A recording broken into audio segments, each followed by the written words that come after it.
Hello दोस्तों, आज हम सीखेंगे बैलेट पेपर से चुनाव किस प्रकार होता है।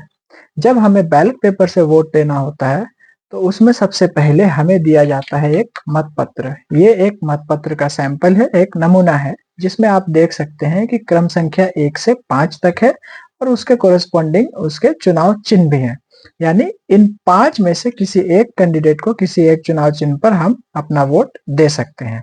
तो बैलेट पेपर से चुनाव करने का जो सिस्टम होता है वो ये होता है कि आपको दिया जाएगा एक मतपत्र जिसमें सारे चुनाव चिन्ह होंगे और एक स्टैंप दिया जाएगा जिसे हम मुहर कहते हैं। तो हमें मुहर जो लगाना है वो हम 5 में से किसी एक को ही लगा सकते हैं, लेकिन ध्यान रहे कि हमें इस प्रकार से लगाना है कि ये जो इसका एरिया है उसके बाहर मेरा स्टाम्प ना जाए। ऐसा हम स्टाम्प ना मारे, मुहर ना मारे कि क्रम संख्या 1 और 2 दोनों के बीच में ही मेरा स्टाम्प पड़ जाए और ये ओवरलैपिंग हो जाए। ऐसा अगर होता है तो हमारा वोट रिजेक्ट हो जाएगा। एक और गलती बिल्कुल नहीं करनी है, वो ये कि जब हम स्टाम्प मारे तो उसके बाद हम इस प्रकार से अपने बैलेट पेपर को मोड़े।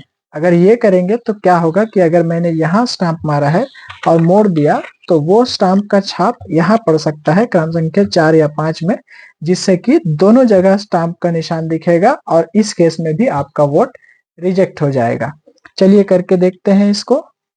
मान लिया मैं वोट दे रहा हूं क्रम संख्या 2 में। ये मैंने स्टाम्प लगा दिया, लगा तो सही है, कहीं ऊपर नीचे नहीं गया। लेकिन अगर मैं इसको गलत मोड़ दूं इस प्रकार से और फिर मैं इसको मोड़कर ऐसे बैलेट बॉक्स में डाल देता हूं, ये जो बैलेट पेपर मैंने अभी डाला था बॉक्स में उसको अगर आप खोल कर देखेंगे तो मैंने मोड़ने में जो गलती की थी उसकी वजह से मेरा मोहर 2 और 4 दोनों क्रम संख्या में छपा हुआ दिख रहा है, क्योंकि ऐसा जब ये सटा तो उसका निशान दूसरे वाले में भी पड़ गया। इस केस में एक एम्बिग्युइटी होती है, एक कंफ्यूजन होता है कि आपने क्रम संख्या 2 को वोट दिया या 4 को दिया।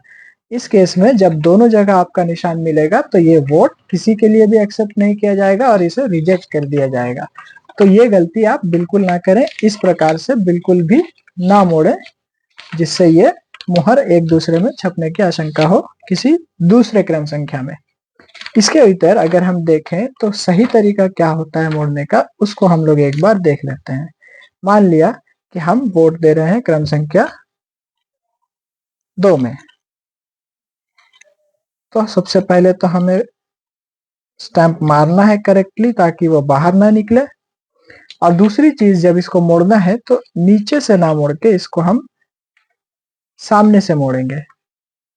ऐसा मोड़ने से क्या होगा कि ये जो छपना है मेरा मुहर, वो अगर छपेगा भी तो वो अपने ही बॉक्स में छपेगा। आप देख सकते हैं हल्का सा निशान आया है, ये अपने ही क्रम संख्या में छपेगा और इससे आपका वोट वेस्ट नहीं होगा। तो आप सीधा इस प्रकार से मोड़े, फिर एक चाहे तो आप फोल्ड कर सकते हैं, ना चाहे तो ना भी करें, और उसके बाद फाइनल फोल्ड इस तरह से करके आप अपने बैलेट पेपर को बैलेट बॉक्स में डालेंगे। इस प्रकार से आपका वोट सही सही अंकित होगा और ये रिजेक्ट नहीं होगा।